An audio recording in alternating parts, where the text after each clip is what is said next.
नमस्कार मित्रांनो, लग्नानंतर होईलच प्रेम या मालिकेच्या आजच्या भागात आता जीवा इकडे बाहेर आंघोळ करत असतो आणि तिथलं पाणीच जातं आणि पाणी गेल्यानंतर तो धनंजयकडे पाणी वगैरे मागू लागतो. म्हणजे त्याने सगळं तोंडाला पूर्ण अंगाला साबण लावलेला असतो आणि त्याला दिसत सुद्धा नसतं काही. तर तेव्हा पाणी मागितल्यानंतर धनंजय तर त्याला पाणी देत नाही. आता नंदिनीला त्याचा कळवळा येतो आणि नंदिनी चांगलीच चक्क लढवते आणि धनंजयला माहीत न होता ती वरून बाल्कनीमधून जीवासाठी तांब्याने वरून पाणी टाकते आणि जीवा तिथे खाली आंघोळ करतो. आणि यानंतर तर या दोघांचा इकडे रोमॅन्टिक सीन दाखवलेला आहे कालच्या भागामध्ये. या दोघांची धडक होते तर ते सर्व काही आज त्यांनी दाखवलेलं आहे. आणि आता जीवाला मीटिंग करायची असते आणि त्यामुळे तो आता मोहितेच्या घरामध्ये शिरतो मित्रांनो. आणि त्यानंतर इकडे पार्थ आणि काव्याची टक्कर होते.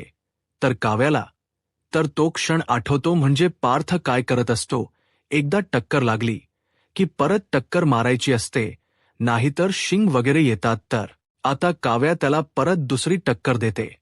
तर आता चला मित्रांनो, आजच्या भागाला आपण सुरुवातीपासून बघूया. धनंजय तर आता जीवावरती इथे म्हणजे ते दोघे योगा करत बसलेले असतात. तर तेव्हा धनंजय याच्यावरती जोराने ओरडत असतो, म्हणत असतो, हे आत्ता जे करतोयस ना, ते माझी मुलगी आत्तापर्यंत करत आली आहे तुझ्यासाठी. अरे तुझ्या पुढे धावत आलेली आहे ती. अरे तुझी सवय, तुझी आवडे निवडी सगळं काही तिने सांभाळलेलं आहे. पण तिला काय मिळालं? फसवणूक मिळाली तिला. आणि मी आता ते होऊ देणार नाही. तिला आता मी काही सुद्धा भोगू देणार नाही असं तो रागारागात बोलतो आणि तिथून उठत असतो. तर तेव्हा जीवा त्याला म्हणत असतो, ऐकाना सासरे बुवा, आय मीन बाबा ऐकाना. आणि त्यानंतर आता धनंजय रागारागात तिथून आतमध्ये निघून जातो. तर जीवा आता वैतागतो आणि म्हणतो, अरे यार, आता ओम लावायला सुद्धा शिकावं लागणार मला. तर तेव्हा गुड्डू मागून येतो आणि जीवाला म्हणतो, जीवा भैया, एवढं सोपं नाही आहे ते ओम लगवण्यामध्ये आणि बाबूजींना मनवण्यामध्ये. तुमची हवा निघून जाणार आहे. तर जीवा म्हणतो, अरे हम तो हवा का रुख बदलने के लिए तो आय हाई वारे, नशिबाचे फेरे सगळं आपल्या बाजूने वळवेल हा जीवा. आणि त्याआधी माझ्या चकाचक बाईला मी चकाचक करतो. तर तेव्हा गुड्डू म्हणतो, तुम्ही फक्त त्यालाच चकाचक करणार आहे का स्वतः पण आंघोळ करणार आहे? तर तेव्हा जीवा म्हणतो, करू म्हणतोस? तर तेव्हा गुड्डू म्हणतो, हो त्याची गरज वाटते खरी. तर तेव्हा जीवा म्हणतो, हो त्याची गरज तर आहे, पण तसंही नुसतं प्रेम करून भागत नाही मित्रा, काम करावं लागतं. आणि माझी आई म्हणते काम सुरू करण्याच्या आधी आंघोळ करायला पाहिजे. आणि तसंही माझी आज ऑनलाईन मीटिंग आहे आणि तू काय टाइमपास करतो यार, चल इकडे ये. आणि त्याला घेऊन येतो आणि म्हणतो, तुला ना टाइमपास करायची जाम सवय लागलेली आहे यार. आणि त्यानंतर गुड्डूला आपले कपडे देतो आणि म्हणतो, जा पटकन जाऊन इस्त्री करून घेऊन ये. तर तेव्हा गुड्डू म्हणतो, नाही मी नाही करणार. आणि असं मी बोलणार आहे का जेव्हा भैया आणि तुम्ही बोले आणि मी नाही करणार असं होऊ शकत होईल का? होऊच शकणार नाही असं. तर गुड्डू विचारतो, पण ठीक आहे, पॅन्ट कुठे आहे? पॅन्ट त्याची इस्त्री नाही का करायची? तर जेव्हा म्हणतो, अरे राजा माझी ऑनलाईन मीटिंग आहे, खाली काय घातल ते दिसणार आहे काय? तर गुड्डू म्हणतो, ते पण बरोबर आहे, ते कोरोनापासून ना लोकांना उल्लू बनवायची सवय लागली आहे तुमच्यासारख्या लोकांना. असं बोलत तिथून निघून जातो. तर इकडे आत घरामध्ये नंदिनी देवीसमोर हात जोडून उभी असते आणि देवीला नमस्कार करत असते. तर मागं शारदा बसून तिच्याकडे बघत असते. आणि तेव्हा आता शारदा तिला विचारते, तिचा नमस्कार करून झाल्यानंतर, नंदिनी काय मागितलंस देवाकडे? तर नंदिनी सांगते, काही नाही, सगळ्यांना सगळं सुख मिळू देत बास. तर शारदा विचारते, आणि तुझ्या सुखाचं काय ते? तर मागितलं नशीलच. तू कशी आहेस? तू दुसऱ्याच्या आयुष्यामधला अंधार दूर करण्यासाठी स्वतः दिवा होशील, पण आता तू स्वतःलाच अंधाराला आणि एकटेपणाला जवळ करतेस. तर नंदिनी आता थोडंसं तिला नॉर्मल करायसाठी तिच्या जवळ जाते आणि म्हणते, काही नाही आई, तू फार विचार नको करूस आणि काय मला लाडू मळायला शिकवणार आहेस का नाहीस. तर शारदा तिथे लाडू मळत बसलेली असते आणि ती म्हणते नको नको बस तू, आणि थोडं थांबून तिला म्हणते नंदिनी बाळा सॉरी मगाशी ना मी तुला खूप बोलले. तर नंदिनी म्हणते अगं ठीक आहे, एवढं काही सुद्धा नाही, आणि तू माझ्या काळजीपोटी बोलतेस एवढं माहिती आहे मला.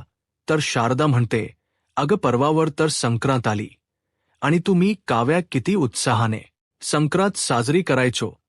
तर तेव्हा नंदिनी एकदमच बोलता बोलता बोलून जाते, म्हणते पण तू काळजी करू नकोस, काव्या आमच्या घरी आहे आणि आमच्या घरी पण खूप छान साजरी होईल संक्रांत.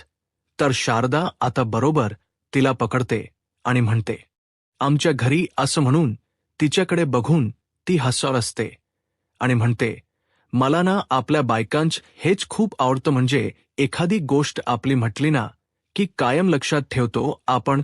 तो देशमुखांच्याकडून मोहित्यांच्याकडे आलेस, घरी पण आता पक्की देशमुख झालीस, त्या घरापासून तू वेगळी नाही होऊ शकत. तर तेव्हा नंदिनी सुद्धा म्हणते खूप मिस करते आई मी ते घर. तर तेव्हा शारदा म्हणते हो मी समजू शकते, आणि आता तुझ्या घरी सुद्धा संक्रांतीची तयारी सुरू झाली असणार आहे. तर तेव्हा नंदिनी आता थोडीशी खुश होते, म्हणजे तिचा मूड एकदम फ्रेश होतो आणि म्हणते हो एवानाना आईनी तिळगुळाचे लाडू सुद्धा करायला घेतले असतील आणि काव्या हट्टाने त्यांना मदत करायला सुद्धा गेली असेल आणि तिने केलेला पहिला तिळगुळना ती हट्टाने पार्थला खायचा सुद्धा आग्रह करत असेल आणि आई आणि काव्या खूप छान गप्पा मारत असतील आता. तर तेव्हा शारदा म्हणते आणि त्यांच्या गप्पांच्या विषयामध्ये ना तूच असशील आणि खूप मिस करत असतील सगळे तुला तिकडे. तर नंदिनी म्हणते आई तुला सांगू का आम्ही जर समज आता तिकडे असतो ना तर हे तिळगुळ वगैरे जे काही आहे ना ते जीवांनीच बनवायला घेतले असते आणि कुणाला सुद्धा किचनमध्ये शिरू दिलं नसतं. तर तेव्हा शारदा विचारते अगं काग. तर नंदिनी सांगू लागते अगं ते फराळाचे पदार्थ बनवणं, तिळगुळ बनवणं हे सगळं काही जीवा उत्तम करतात, त्यांच्या आजीकडून शिकलेत ना ते. तर शारदा म्हणते अरे वा जीवांच्या आठवणी मनामध्ये घर करून बसल्यात तुझ्या. आणि नंदिनी आता हे सगळं काही सांगत असते, म्हणजे तिला ते राहावत नसतं, तिला ते घर ती खूप मिस करत असते. आणि ती आता पुढे म्हणते हो पण आता हळूहळू ते मी पुसावं पण लागणार आहे मला. तर शारदा विचारते अगं नंदिनी तू कोणाच्या आठवणी पुसणार आहेस. आम्हीत या घराशी तुझं नातं तोडून दिलं, पण तुझी तर नाळ जोडली गेलेली आहे. मी तर खात्रीने सांगते मानिनी ताई सुद्धा सारखी तिकडे तुझी आठवण काढत असतील, आणि परवा तर ना जास्तच आठवण येईल, कारण त्यांच्या दोन्ही सुनांची पहिली संक्रांत असणार आहे. अगं मी काय म्हणते नंदिनी माफ कर ना जीवांना. अगं संक्रांत जवळ आलीच आहे, तर एक छान अशी सुरुवात करायला घे. तुमच्या लग्नानंतरची पहिली संक्रांत एकत्र साजरी कर. तर आता नंदिनी पटकन तो विषय बदलते आणि म्हणते आई मी पटकन असा स्वयंपाक करायला घेऊ का. बाबा योगा करून आले ना की त्यांना खूप भूक लागते असं म्हणून ती उठते आणि तिथून निघूनच जाते. आणि तिने तर आता पक्क मनाशी ठरवलेलं असतं. तर आता शारदा पण थोडीशी उदास होते आणि ती प्रयत्न करत असते की या दोघांच जुळवायचा, पण ते काही शक्य होत नाही. तर आता इकडे बाहेर जीवा मात्र गुड्डून सुचवल्याप्रमाणे आंघोळ वगैरे करत असतो आणि त्याने पूर्ण सगळ्या अंगाला, तोंडाला वगैरे डोक्याला सगळीकडे साबण लावलेला असतो आणि तो लॉनमधल्या त्या पाईपने त्या पाण्याने आंघोळ करत असतो आणि बडबडत असतो गार गार पाण्याने आंघोळ केली पाहिजे. क्या बात आहे, क्या बात आहे, जीवा गाणं येवो ना येवो गायलं पाहिजे असं म्हणून तो परत साबण लावू लागतो आणि साबण लावत लावत बडबडत असतो अरे हिंदी गाण्याचं काय मराठीत छान असं ट्रान्सलेशन केलेस तू जीवा. आणि त्यानंतर तो आता तोंडाला खेस वॉश सुद्धा लावतो आणि म्हणतो अरे बाबा हुहू असं म्हणून तो आता ती पाईप आपल्या हातामध्ये घेतो आणि इतक्यातच त्या पाईप्स पाणी जातात.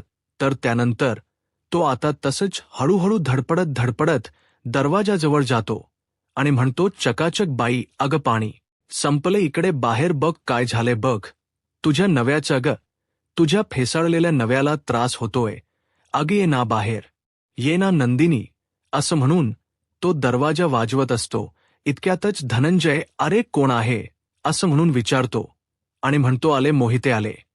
तर तेव्हा धनंजय त्याच्यावरती चिडतो आणि म्हणतो, अरे कोण आहेस, चल तिकडे मागे हो.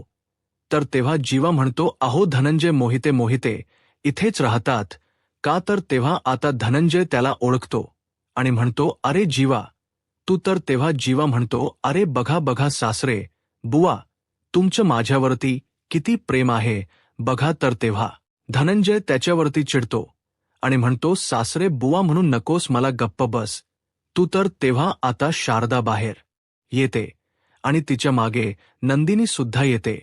तर शारदा जीवाला तसं बघितल्यानंतर घाबरतेच आणि माग सरकून म्हणते, अरे बापरे कोण. तर तेव्हा जीवा म्हणतो, अहो सासूबाई, भूत नाहीये, अहो जावई आहे, तुमच्या जावई जीवा आहे मी. तर तेव्हा धनंजय म्हणतो, नाही तू जावई नाही आहेस, तू भूतच आहेस, भूत. आणि शारदाला म्हणतो, अगं आपल्या मुलीच्या मानगोटीवरती बसलेलं भूत आहे हे. तर तेव्हा शारदा म्हणते, अहो असं काय बोलताय हो, जावई बापू आहेत ना आपले, आणि जावई बापू तुमचं हे असं काय झाले. तर जीवा म्हणतो, अहो तुम्हाला काय सांगू सासूबाई, एक तर लग्न झालं, यानंतर बायको घर सोडून माहेरी निघून आली आहे आणि आज त्याच्यातच ना इथे पाणी सुद्धा गेलं. माझं नशीबच फुटलं काय होतं घाल, असं तो म्हणत असतो. तर तेव्हा नंदिनी आता रागारागात आतमध्ये चाललेली असते. तर जीवा म्हणतो, सॉरी अगं सॉरी, टाक पाणी टाक. तर आता नंदिनी एक एक तांब्या घेते आणि हळूहळू जीवाच्या अंगावरती पाणी टाकू लागते आणि जीवा इथे खाली आंघोळ करू लागतो. आणि नंदिनी परत एक तांब्या घेते आणि आजूबाजूला बघते आणि परत वरून जीवासाठी पाणी ती हळूहळू टाकू लागते. आणि जीवा छान मस्त असं एन्जॉय करत बायकोच्या हातून आंघोळ करत असतो. आणि इतक्यातच आता गुड्डू जीवाचे कपडे इस्त्री करून घेऊन येतो आणि समोर बघतो तर त्याला धक्काच बसतो आणि जीवा इकडे खाली आंघोळ करत असतो आणि पाणी कुठून पडत असतं ते त्याला कळतच नाही. आणि त्यानंतर तो वरच्या दिशेने बघतो तर वरून नंदिनी त्याच्यासाठी पाणी टाकत असलेलं बघून त्याला धक्काच बसतो आणि म्हणतो, क्या बात आहे, हा तर एकदम चांगला सीन बघायला मिळत आहे मला. नंदिनी वहिनी जेव्हा भैयाला आंघोळ घालते, क्या बात आहे. आणि थोडासा सॅड होतो आणि तो म्हणतो, काश हा सीन माझ्याबरोबर सुद्धा कधीतरी घडेल, काश माझी पिंकी पण मला अशीच कधीतरी आंघोळ घालेल. आणि त्यानंतर तो आता थोडीशी युक्ती लढवतो आणि व्हिडिओज काढू लागतो त्या दोघांच्या आणि म्हणतो, क्या बात आहे जीवा भैया, चांगली शॉवरची आंघोळ मिळते. तर त्यानंतर आता जीवा इकडे नंदिनीला म्हणतो, तुला सांगतो चकाचक बाई, ही आंघोळ ना मी आयुष्यभर विसरणार नाही. आज ना तुझ्या स्पर्शाशिवाय आहे, उद्या तुझ्या स्पर्शासहित असेल. जीवानंदिनीची रोमंटिक आंघोळ. आणि त्यानंतर आता तो मित्रांनो छान अशी कविता करू लागतो. म्हणतो, बोलले न बोलता दोघात गेले राहुनी, फेस गेला वाहुनी, तुझ्या माझ्यामध्ये जमलं का नाही, असं तो म्हणत असतो. तर तेव्हा नंदिनी रागारागात आतमध्ये निघून जाते. तर जीवा स्वतःलाच म्हणतो, अरे शिकाय कविता करायला लागलास यार तू. आणि त्यानंतर पुढे म्हणतो, अंग जाऊन पुसूया तुझ्या माझ्यामध्ये. आणि परत हसतो स्वतःशी, म्हणतो, नको आत्ता नको, नंतर करूया, असं म्हणून तो जातो आणि अंग पुसतो. तर आता इकडे मित्रांनो त्यांनी देशमुखांच्या घरामधला सीन परत दाखवायला सुरुवात केलेली आहे. इकडे आता काव्या छान नटत सजत वगैरे असते, कारण तिला तर पार्थला इम्प्रेस करायचं असतं आणि एकदम ती अशी सुंदर सजत असते. आणि बॅकग्राऊंड म्युझिक सुद्धा लावलेलं आहे, छबीदार छबी, मी तोयात उभी. आणि काव्या छान नटत वगैरे असते. तर इकडे आता खाली पिहू आणि तिची मैत्रीण डान्सची प्रॅक्टिस करत असतात आणि पिहू तिला ती डान्सची स्टेप सांगत असते. तर तेव्हा तिची मैत्रीण म्हणते, अगं नाही, ते तसं नाहीये. आणि त्यानंतर ती दुसरी स्टेप दाखवते आणि तेव्हा रम्या तिथे मागे बसलेली असते आणि ती म्हणते, थांबा मी दाखवते, तुम्हाला असं म्हणून ती पुढे येते आणि म्हणते, मस्त स्टेप आहे ती, आणि रम्या इथे एक स्टेप करून दाखवते. तर पिहू तिला म्हणते, अग रम्याताई, पण ही स्टेप तर याच्यावरती नाही जात आहे. तर रम्या म्हणते, अगं पण ही स्टेप छान वाटेल त्याच्यामध्ये. तर पिहू म्हणते, अजिबात नाही जात आहे ही स्टेप त्याच्यावरती. असं म्हणून या दोघी जरासं भांडत असतात.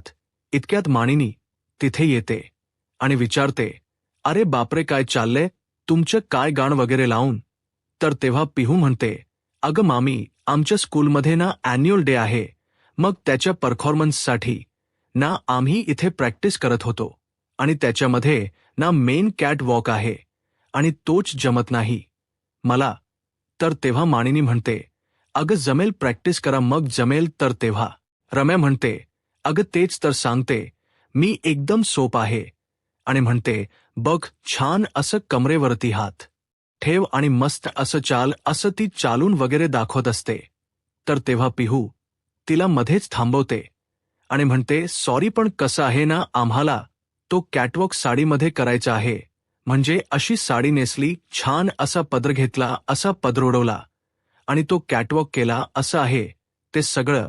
आणि तू साडी नाही नेसली आहेस, त्यामुळे तो फील येत नाहीये तुला बघून.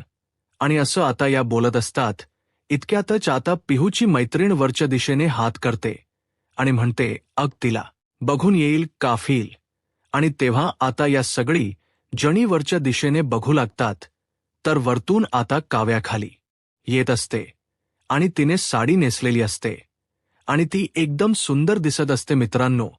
आणि या सगळ्यांचे डोळेच मोठे होतात तिला बघितल्यानंतर. आणि काव्या तर आता एकदम अशी स्टाईलमध्ये वगैरे खाली येत असते.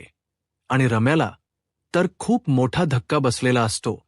तर आता इकडे मानिनी तर तिची अशी नजरच काढते तिथे उभा राहून. आणि पिहू तर तिला एक फ्लाइंग किस देते. तर तेव्हा तिकडून वरून काव्या सुद्धा पिहूला फ्लाइंग किस देते. आणि मानिनी तर तिच्याकडे बघतच राहिलेली असते. आणि आता इकडे ही रम्या जी असते ती धक्क्यात गेलेली असते आणि ती एकदा मानिनीकडे बघत असते की तिला किती आनंद झालेला आहे आणि पिहूला किती आनंद झालेला आहे. तर तेवढ्यातच आता इकडे पार्थ बाहेर येतो आणि त्याच्या हातामध्ये फाईल असते आणि तो फाईलमध्ये काहीतरी शोधतच असं बाहेर चालत पुढे येतो आणि त्याचं लक्ष काव्याकडे नसतं. आणि तेव्हाच नेमकी काव्या आता पाया उतरून खाली येते आणि या दोघांची जोराची टक्कर होते. आणि त्यावेळेस आता पार्थच्या हातामध्ये जी फाईल असते ती खाली पडते आणि त्याच्यामधले जे सगळे काही पेपर्स असतात ते सगळे वरच्या दिशेने उडतात आणि काव्या तोल जाऊन पडणार असते. तर तेव्हा पार्थ तिला सावरतो आणि जेव्हा तो तिला पकडतो तर तेव्हा ते दोघे सुद्धा एकमेकांच्या डोळ्यामध्ये बघून हरवून जातात आणि तसेच ते पॉजमध्ये उभा राहतात. तर काव्या तर त्याच्या डोळ्यामध्ये बघतच असते. आणि तेव्हा आता हे सगळे पेपर्स वगैरे इकडे सगळे उडलेले असतात आणि तेव्हा पिहू आणि मानिनी असते त्या दोघींना. तर ते बघून सर्व काही छान वाटत असतं आणि नेमका त्यामधला एक पेपर उडून रम्याच्या तोंडावरती जातो. आणि तेव्हा तर रम्याला ते दिसू लागतं की पार्थ लगेचच आता काव्याला असं सरळ उभा करतो आणि ते दोघे सुद्धा मिळून असे डान्स करत असतात आणि ते दोघे छान छान डान्स करतात असंच तिला दिसत असतं. आणि ती त्या उघड्या डोळ्याने स्वप्न बघत असते आणि पिहू तिच्याकडे बघून हसत असते. आणि त्यानंतर आता रम्या रागारागाने पुढे जाते आणि खरोखरच तिचा पाय घसरतो आणि ती धपकन खाली पडते. आणि ती पडल्यानंतर आता पिहू आणि तिची मैत्रीण मोठमोठ्याने हसू लागतात. तर तेव्हा मानिनी म्हणते, अगं रम्या, पडलीस तू? आणि असं ती बोलत असते. एवढा मोठा दंगा चालू असतो पण हे दोघे तर अजून सुद्धा त्याच पोजमध्ये असतात. म्हणजे पार्थ काव्याच्या डोळ्यात बघत असतो आणि काव्या अजून सुद्धा पार्थच्या डोळ्यात हरवून गेलेली असते. तर आता रम्या पिहूवरती ओरडते, म्हणते, अग पिहू, हसतेस काय, लागले ना मला? आणि त्यानंतर तिचं लक्ष परत या दोघांच्याकडे जातं. तर आता काव्या पार्थला हळूच म्हणते, धनी सोडा ना हो. तर तेव्हा पार्थ आता आजूबाजूला बघतो आणि परत तो काव्याला सरळ करतो. तर रम्या त्याला म्हणते, पार्थला, अरे पार्थ बघ ना, मी पडले लागले रे, मला मला हात तरी दे, असं म्हणून ती आपला हात पुढे करते. तर तेव्हा पार्थ सुद्धा लगेचच आपला हात पुढे करतो तिला उठवायसाठी. तर तेव्हा काव्या त्या दोघांच्या मध्ये आपला हात करते आणि ती रम्याला म्हणते, अग चल रम्या दे की माझ्या हातामध्ये हात, अगं माझ्या हातामध्ये हात देऊन तरी बघ, तुझं अक्क दुखणं पडेल, चल अगं हात दे, असं तिला म्हणते. तर तेव्हा रम्या तिच्या हातामध्ये हात देते. तर काव्या तिला जोराची खेचते आणि उठवून उभा करते. तर रम्याला आता खूप दुखत असतं. तर तेव्हा पिहू आता टाळ्या वाजवू लागते आणि म्हणते, सुपरवुमन काव्या वहिनी, सुपरवुमन, अगं तू तर सुपरवुमन सारखं हिला एका झटक्यात ओढलंस. तर तेव्हा काव्या म्हणते, अगं पिहू, असल्या व्हिलन्सना उडवायला एक साधी फुंकर सुद्धा पुरेशी असते, अगं सुपरवुमन व्हायची काय गरज सुद्धा नसते. तर पिहू अजून हसू लागते. तर तेव्हा रम्या तिला म्हणते, फार बोलतेस ना तू काव्या. तर तेव्हा काव या तिला म्हणते, आणि तू फार पुढे पुढे करतेस रम्या, म्हणून तर तोंडावरती पडतीयस, म्हणजे यापुढे जर तू कधीही पडलीस ना तुझ्या कर्माने, तर तू पडणारच आहेस. तर मग तू मला हाक मार, मी तुला पुरून उरेन, अशी ती इनडायरेक्ट आता रम्याला धमकी देते. आणि त्यानंतर परत एकदमच पार्थाच्या जवळ जाते आणि म्हणते, धनी, तुम्ही सांगितलं नाही मला कशी दिसते मी. तर तेव्हा आता पार्थ एकदम इम्प्रेस झालेला असतो आणि तो आता काव्याला खालून वरपर्यंत बघू लागतो. तर तेव्हा काव्या त्याला इशायाने विचारत असते, सांगना धनी, कशी दिसते मी. तर रानू, त्यांनी आजचा भाग इथेच संपवलेला आहे आणि पुढील भागामध्ये आपण पाहणार आहोत. तर आता नेमकी इकडे जीवाचल पटॉपची बॅटरी लो झालेली असते आणि जीवा म्हणतो, अरे बॅटरी लो आहे. तर गुड्डू त्याला म्हणतो, अरे हाच तर चांगला चान्स आहे, तुम्ही आता घरामध्ये जावा. तर तेव्हा जीवा म्हणतो, नंदिनी, या बहाण्याने का होई ना मी तुझ्या घरामध्ये पुन्हा गृहप्रवेश करेन. तर आता इकडे देशमुखांच्या घरी तो सगळं काही, त्याची फाईल पार्थची उडलेली असते आणि त्यामुळे घरभर पेपर्स पडलेले असतात. तर पार्थ आता म्हणतो, हा सगळा पसारा आता मलाच आवरावा लागेल. आणि तेव्हा काव्या सुद्धा म्हणते, अहो थांबा ना, मी मदत करते ना तुम्हाला, असं म्हणून आता हे दोघे सुद्धा एकाच वेळेला खाली वागत असतात आणि या दोघांच्या डोक्याची एकमेकांची परत टक्कर होते. आणि तेव्हा टक्कर झाल्यानंतर पार्थ लगेचच तिला म्हणतो, एक मिनिट, आता शिंग येतील म्हणून ना परत धडक मारायला लावू नका. तर तेव्हा काव्या आता पार्थच्या म्हणजे काय असं विचारतो. तर तेव्हा काव्या त्याची कॉलर पकडते आणि त्याला आपल्या जवळ खेचत त्याला अजून एक जोराची टक्कर देते आणि मोठमोठ्याने हसू लागते. तर तेव्हा पार्थ सुद्धा तीच याकडे बघतच राहतो. आता पुढे काय होईल हे पाहायला आत्ताच माझा महाराष्ट्र या यूट्यूब चॅनलला सबस्क्राईब करा. धन्यवाद.